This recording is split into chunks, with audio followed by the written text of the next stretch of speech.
প্রতিবারের মতো এবছরেও 25শে জানুয়ারি দিনটি জাতীয় ভোটার দিবস রূপে পালিত হলো রাজ্যে। 1950 সালের 25শে জানুয়ারি ভারতের জাতীয় নির্বাচন কমিশন গঠিত হয়। ভারতের প্রত্যেক নাগরিকের গণতান্ত্রিক অধিকার ভোট দান প্রক্রিয়াকে সুনিশ্চিতকরণের জন্য এই বিশেষ দিনটি আজ গোটা দেশ জুড়ে পালিত হয়ে থাকে।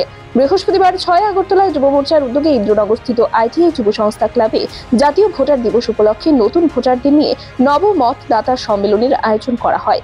এই অনুষ্ঠানে উপস্থিত ছিলেন বিজেপি সহ সভানেত্রী পাপিয়া দত্ত, অশোক সিনহা, 6 আগরতলার যুব মোর্চার সভাপতি সঞ্জয় ঘোষ সহ অন্যান্য কর্মকর্তারা।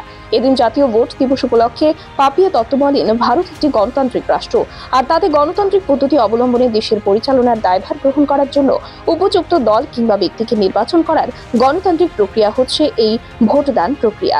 ভারতের প্রত্যেক নাগরিক যেন তাদের মূল্যবান ভোট দান করেন তা সুনিশ্চিত করার জন্যই আজকের এই বিশেষ দিনটিকে বিশেষভাবে পালন করা হয়।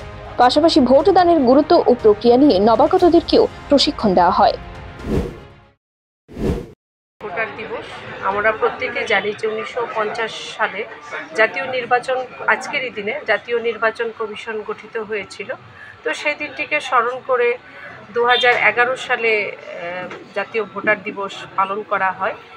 এই দেশের মানুষের যে অধিকার এবং গণতান্ত্রিক যে রাষ্ট্র ভারতবর্ষ, যে কর্মযজ্ঞ চলছে এই গণতান্ত্রিক প্রক্রিয়ায় এই রাষ্ট্রের প্রতিটি নাগরিকদের যে ভূমিকা সেটাকে সুনিশ্চিত করার লক্ষ্য নিয়ে এই দিনটি পালন করা হয়।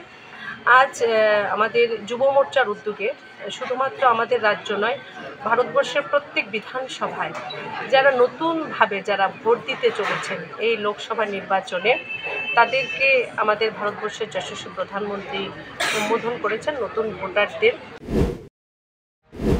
ব্যুরো রিপোর্ট, খবরের প্রতিবাদ।